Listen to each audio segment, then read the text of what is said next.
Well, good morning, everyone. It's 10 o'clock Central Standard Time, and so this is John Hawley speaking from Davidson Corporate Headquarters in Huntsville. I appreciate you tuning in this morning because I'd like to walk our way through a number of different subjects of importance to all of our employees. First off, great news this morning. Hopefully everybody saw the press release that was announced today concerning Lisa Hammett joining our organization as the Executive Vice President for Artificial Intelligence and Data Analysis. Lisa is a globally respected expert in artificial intelligence and AI and data analysis, large data. Lisa's got a very extensive background, ranging from her last position was as the Global Vice President for Visa addressing artificial intelligence. Previously, she ran the IBM Watson program. She's got an extensive resume. Encourage you to read over it, but she's a great add to our team, and we are really excited to have her with us here at Davidson. She's already engaged previously over the previous few months in terms of working with a number of our different activities inside Davidson on a consulting basis, but now she's a permanent full-time member of the team, and I got to tell you, it is great to have her on board. Along with Lisa, we've got a number of other organizational changes that have occurred since the last time we had an opportunity to get together like this. Laura Burke has been promoted from the Vice President of Business Operations into our Chief Financial Officer. That carries with it a significant increase in responsibility overall. And frankly, the growth of the business is such that we have become in need of a CFO and the other responsibilities that go hand in hand with being a CFO. So Laura's promotion is a representation both of her potential as well as capability, but also the growth of the company overall. Additionally, another position that stood up this past Monday was we took our two commercial entities, one which was called Selous Global Solution, which is a wholly owned subsidiary of Davidson, and Centine, which is we own 51% of the company, and we brought those together into a single commercial profit and loss business unit. Greg Arnold, previously from Contracts, has taken over the leadership of that particular P&L operation. So our commercial is all combined into a single P&L. HRO, Mandy, in terms of daily operations, and Contracts now reports to our CFO, Laura, and Gary Lambert takes over as the manager of Contracts overall. So a few organizational changes, but frankly, all organizational changes are reflective of the change in the environment, the growth of the business, and so we will continue to adapt and adjust our organization to the needs of the day. And so we don't operate, nor do I envision us operating in a static environment. It's a dynamic environment, so the business and our internal business model has to adapt to the changing environment. And we're just going to continue to do that over time. So speaking of the business, how are we doing? Well, if you look at the number of people as a measure, we've only grown 28% this year to date. We've now got about 252 people on board inside Davidson, and we're continuing to grow, and next year looks very positive overall. From a financial standpoint, our sales have grown 20% this year, and that's how we expect to end the year too. Significant growth. That's a real accomplishment and a tribute to all of you that are employees, because we continue to grow based on your performance excellence. It's that simple. If you weren't delivering for all of our customers, we would not be growing as a company. But this growth gives us a lot of opportunities going forward. Our expectation for 2021 is we'll grow another 20%. That's based on the analysis we've done to date as we look forward in terms of both the firm orders that we have in-house as well as the opportunities we're competing for going forward. Got to tell you, 20% year on year is quite an accomplishment and quite an achievement. But I'm absolutely confident that we can do this. We are not as profitable as I would like us to be, even though we're growing significantly from a sales standpoint. Sales are growing, but we've got a couple drivers, frankly, that have impacted our overall profitability. The delay in the start work of the ARC is a classic example. We have kept on all of the key personnel that are part of the ARC program over the past 17 months while we've gone through 5 different protests. The last of those protests was resolved a little over a month ago, and all of the protests have in fact been denied. To the point where GAO frankly wrote a scathing report in terms of all 5 protests and how they frankly had zero basis for protest. So GAO came down pretty hard at the end of the day. We are waiting for guidance from MDA at this point with respect to the ARC, and so once we get that and the stay of performance gets lifted, then we expect to move forward very rapidly. Now, the other investments we've made, both in our 2 commercial entities, Centine as well as SGS, both of those come out of our profit line. So we're working real hard to be able to grow the business and increase our profitability, because with increased profitability gives us the opportunity to plow those profits back into employee benefits, and that's what we want to do. Excuse me. Couple more things on the business.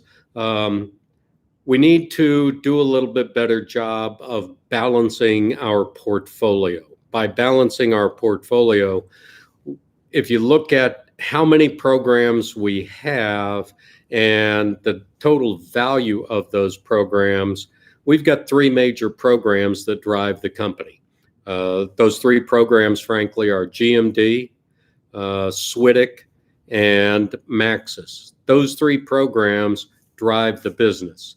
They're great programs, but as we grow, and part of the growth is going to allow us to balance our portfolio of contracts much, much better. And so we'll be able to spread risk across a larger number of programs. So competing on new programs obviously is important for any business, but is exceedingly important for us, and we're going to continue to grow overall.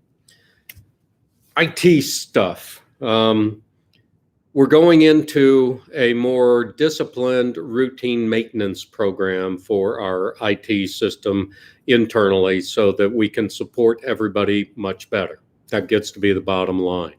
Routine maintenance is critical. The good news that I think we have is during the COVID crisis, we have continued to operate and manage even in a more dispersed manner than normal, but we have had the IT infrastructure to be able to do all of that and do it properly while maintaining the connectivity for all of our employees. Hand in hand with that, we have some compliance activities we're pressing hard for currently. NIST certification as well as CMMC, we are on track to achieve those compliance gates and those requirements over the next few months. But it's requiring a great deal of work by the folks working, and really critical that from a safety security standpoint, we maintain these kinds of accreditations and meet the standards that are established. But it's also important from a competitiveness standpoint. We've got to do it for good governance, but we also need to do it to be competitive going forward, particularly with our Department of Defense customer base. COVID. COVID's still with us, and it looks like it's going to be here for a while. From a company perspective, we have had a total of 5 people test positive out of 252. Those 5 people have been tracked, and all the contact tracing has followed, and anybody that came in contact with those 5 people was notified. And if you weren't notified, you don't have to worry about it because you didn't come in contact with anybody who tested positive. But it's still important that we maintain a degree of discipline and rigor as we go forward. So whenever you come into any of the corporate facilities, your temperature will be taken. You will be asked to sanitize your hands. You are asked to wear a mask as you come in, so that we go through the proper processes and make sure that we're continuing to protect our people. I know we have an awful lot of people at customer sites working with the customer, and we've got to follow the guidelines and rules that the customers establish. But at the same time, each of us has an individual responsibility to do the right thing, both for ourselves and our families, but also for our fellow employees. So if you're in areas where you're closer than 6 feet to each other, put a mask on. It's that simple.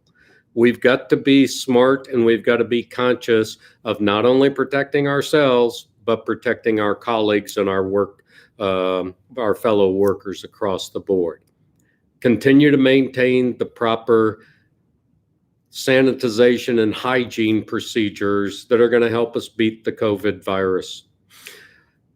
We're going to have a vaccine by all accounts in the not too distant future, but it's going to take a while for everybody to get vaccinated. So the processes and procedures that we're experiencing currently, expect to have them around for a while. Wish we could get back to life as it used to be, but that's just not going to be the case in the immediate future. Over time, we'll see how things progress in 2021, and I'm confident things will get better overall. COVID has had an impact on the way we do business too. Part of that impact is in terms of morale and welfare activities. We haven't been able to do what we used to do. And trust me, your leadership team is very well aware of that, and we are in tune trying to maintain contact.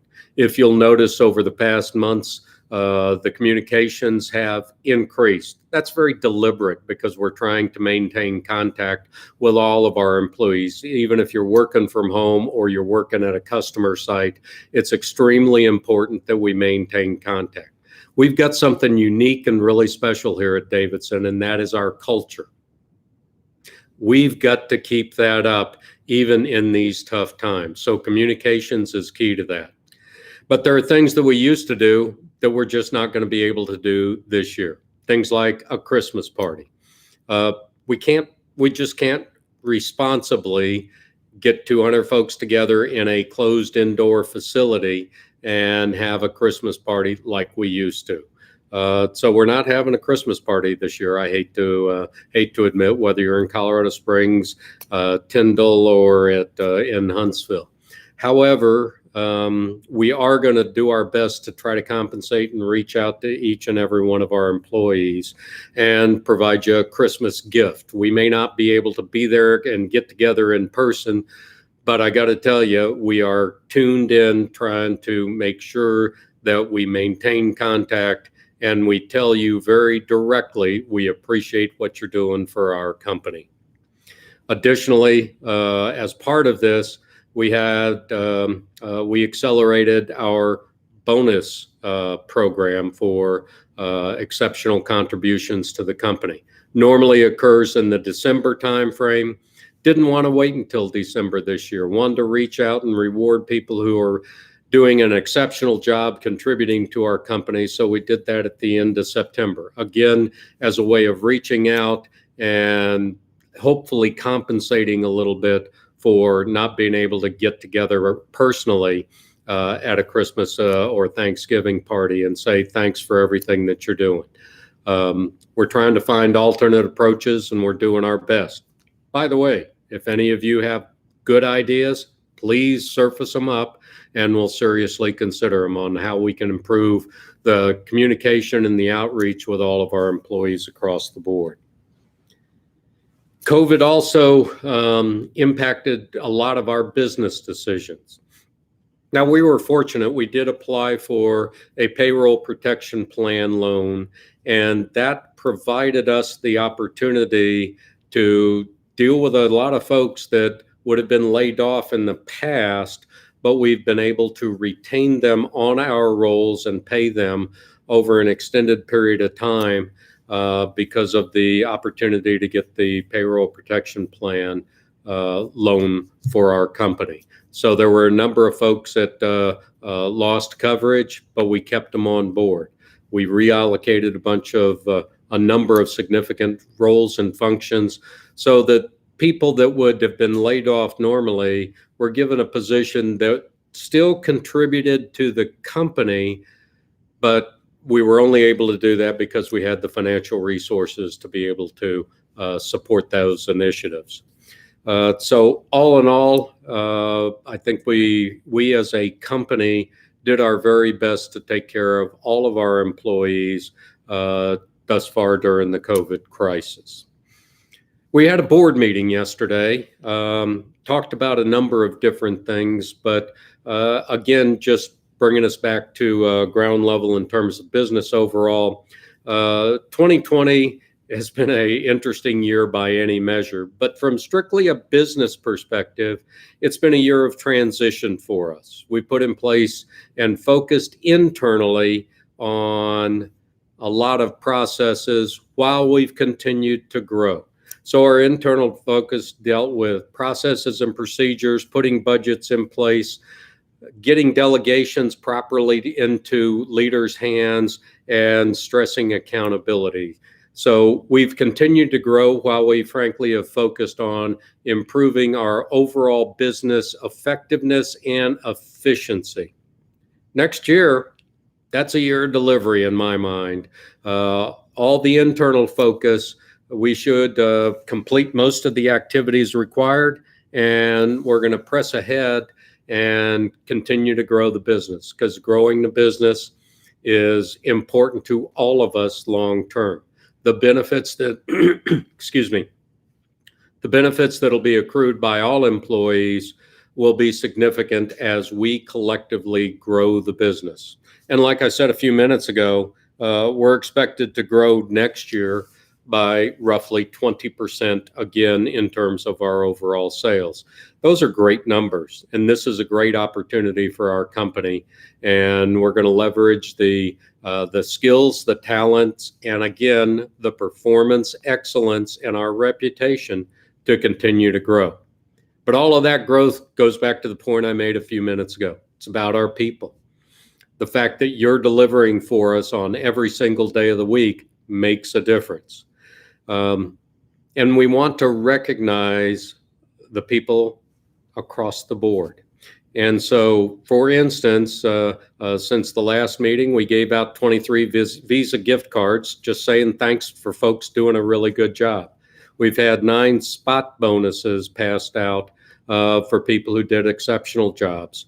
And then plus we've gone through our annual bonus program overall.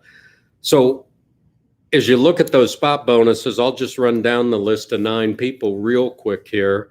John Baxter on Maxis, Diane Dosa down at Tyndall on CECS, Josh Brown from Centine, Joel Lokema from MDST, Gordon Murray from MDST, Shauna Nelson from MDST, Marisha Presley out of accounting, Julie Walker out of BizOps, and Jennifer Martinez out of our HR. So what you've got there is a cross-section of people working both at our customer sites as well as supporting the operations of the company overall. That's a pretty good list. And those are folks that deserve recognition because they went well above and beyond. And their leadership noticed that and has rewarded them appropriately. So I would like to close out my formal remarks by saying one thing. Thanks for what you're doing. You're doing a great job. You're growing the company. And one of the things that you're really have focused on is, as we look at some of these surveys that we've taken of late, Colorado Springs has been picked by the Gazette as one of the best places to work. Davidson operation in Colorado Springs, I should say. If you look at the recent Great Places to Work certification process that is nationwide, to be certified as a great place to work, 70% of your employees have to answer the questionnaire with positive comments about your company. 97% positive comments about Davidson from our employees. That's pretty impressive. And so when I talk about the culture we have, that's what I'm talking about. We want to make sure that we are, in fact, a great place to work. So thanks for everything that you're doing. Got a number of questions I'm going to work my way through. The first one, as the profitability of the company goes up, can we expect the total amount of tuition reimbursement to increase as well? We'll look at that, but that's not the top of my list, candidly. The top of my list is restoring the company's contribution to your 401k program. As I look at things, that's really, really important to all of our employees. And that's what I've heard as I've gone around and talked to people. One of the questions I get no matter where I go is, tell me about the 401k. Are we ever going to get that restored to the levels that were previously? The answer is, as soon as we get the profitability up where it needs to be, yes, we will restore that, and that is my first priority. On tuition reimbursement, we do have a $5,200 reimbursement program from the company. Surprisingly, most employees don't take advantage of that one benefit. It's a great benefit. You ought to look at it seriously and take advantage of it if it's appropriate for you. I'd like the topic of masks and the mandatory need for all DTI employees to properly wear a mask when they know they will be closer than 6 feet from somebody else. And then goes along and the individual describes a personal situation I'm not going to go into. I think I mentioned it a little bit earlier. We have procedures at the corporate facilities where you get your temperature checked, you sanitize your hands before you come into the facility. It's all of our responsibilities. We're fortunate at our corporate facilities because people who work here all have offices, closed spaces. So I don't see the situation in the immediate future where we will mandate that everybody will always wear a mask in the facility. I just don't think that's appropriate. But I do think it's appropriate to act responsibly. So if you're closer than 6 feet, put a mask on. It's that simple. All of us have accountability to ourselves and to each other, so let's do the right thing. We were just given the opportunity to complete a Great Place to Work survey. During these trying times, we have all had to adapt and change in order to maintain a safe work environment. Without company picnics or social gatherings, we're not able to build relationships and connections with our coworkers like we have in the past. Because of this, it's easy for the morale of the company to become stagnant, for employees to lose sight of what makes Davidson a great place to work. How does the company plan to unite our team in camaraderie and bring back that sense of togetherness that is critical to maintaining a positive culture? Absolutely agree with that particular question. And it's a challenge for us all. It's going to be an even bigger challenge next year as we continue to grow and we have the potential to open up operations in places that we don't operate today. How do we maintain the culture? How do you bring new people into the organization? How do you help train them and establish the standards? We're focused on that, and I get it. We're trying to do some things in terms of reaching out to employees. Our communications have dramatically increased this year to all of our employees. Hopefully we've got that about right. If we don't, please give us the feedback. by about right, I don't want to be in a situation where employees are inundated with lots and lots of communications that are not viewed as important to you. But we do need to reach out. We do need to continue to connect. Connecting in these times is really, really important. And it's hard to do, got it, but we still need to do it. And so you're going to continue to see us reaching out through corporate communications on a routine basis, trying to continue to build the culture. As I said, we're going to try to get, not try, we will get Christmas presents out to all of our employees.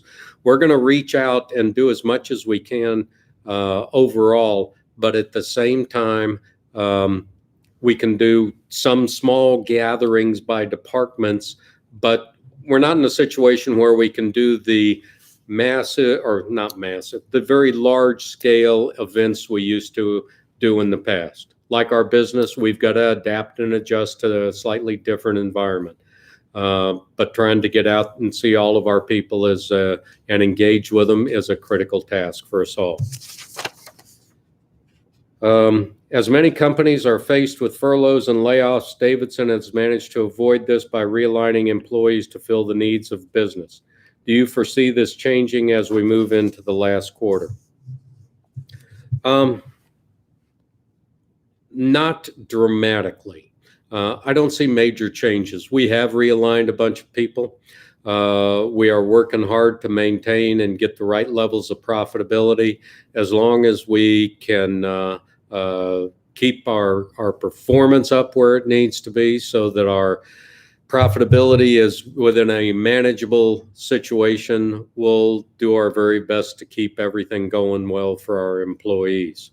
So I do not plan any massive layoffs or anything like that as a result of the financials. We don't see that occurring. We're doing our best to try to take care of our people, and I view that as one of my primary functions. Just got to do it. A couple easy questions. How many places have you lived?